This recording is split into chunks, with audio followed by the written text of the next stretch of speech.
Tecnología de microprocesadores, una carrera sin límites. La estructura básica del CPU. El CPU es la unidad eh, de procesamiento.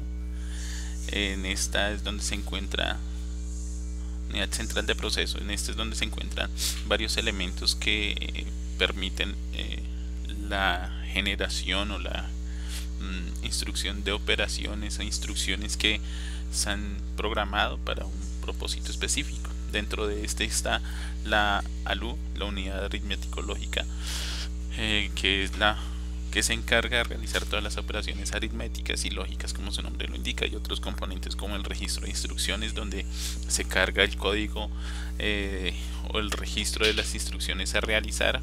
El contador de programa es aquel que guarda las direcciones de las instrucciones que se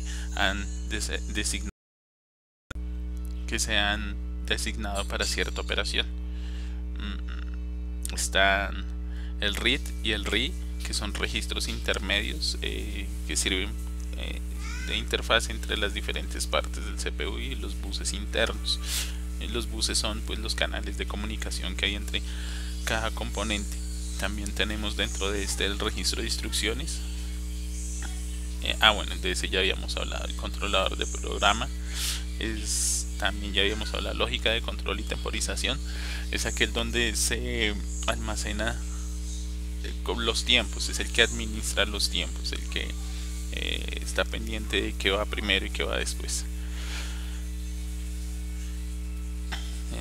Los primeros microprocesadores o procesadores que se encontraron fueron el 4004 y 8008. Estos fueron creados aproximadamente hace unos 40 años. En el 71 fue donde salió el primero, donde fue presentado el primero, y ese generaba o hacía operaciones aritméticas. El 8008 avanzó, y su avance fue en que permitía, además de las operaciones aritméticas, permitía también la manipulación de datos y textos. Dentro de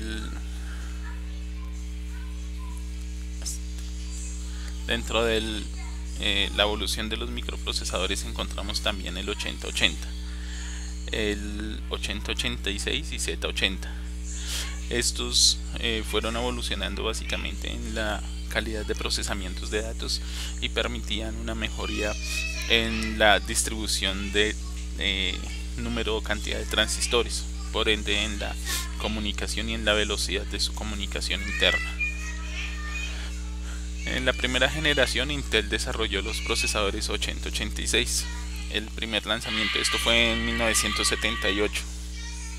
Las velocidades de estos elementos fueron mejorando a la medida que cada uno de estos fueron mejorando en su tecnología electrónica, en la construcción de sus elementos, en la elección de los elementos para construirlo, para que fueran mucho más conductivos y mejorando la capacidad de contener transistores dentro de la pastilla. Luego viene la segunda generación de los Intel, pues protagonizado por el 8286 y el 8287. Estos fueron lanzados en 1982. El costo de estos eran pues bastante alticos, y la evolución de estos es que empezaron a permitir operaciones aritméticas y matemáticas un poco más avanzadas. La tercera generación, el 386, lanzado en 1985. Bueno, ya la cantidad de transistores en una sola micra pues era altísimo, 275.000. Eso permitía pues un mejor desempeño en comunicación, en transmisión de información en sí mismo, y pues obviamente en la operación. En la cuarta generación viene el 486. Eso fue lanzado en 1989. Ya eran incorporados en equipos de escritorio, y pues pero su costo era bastante alto. Viene la quinta generación, los Pentium, donde empezaba a ofrecer una velocidad bastante alta, pero dentro de esta generación algo que llama la atención es que hubo como mejoras en sí mismas. En primera generación las velocidades, entre primera y segunda generación, las velocidades se fueron incrementando, mejorando, hasta llegar a una tecnología llamada MMX. Estos Pentium MMX fueron lanzados en 1997. Era una mejora a la arquitectura interna, donde pues permitía mejores registros y bueno, la aplicación de teorías de la aplicación de pilas y el operaciones aritméticas de mayor rendimiento. La sexta generación encontramos el Pentium Pro y pues ya empieza a vislumbrar elementos de la empresa AMD. Esta competitividad entre los dos pues permite una mejor evolución de la arquitectura, de la estructura, y por ende la tecnología empieza a avanzar un poco más rápido. Esto gracias al afán que hay a la gracias a la competitividad de estas dos empresas, pues empieza a existir una mejor avance tecnológico. Luego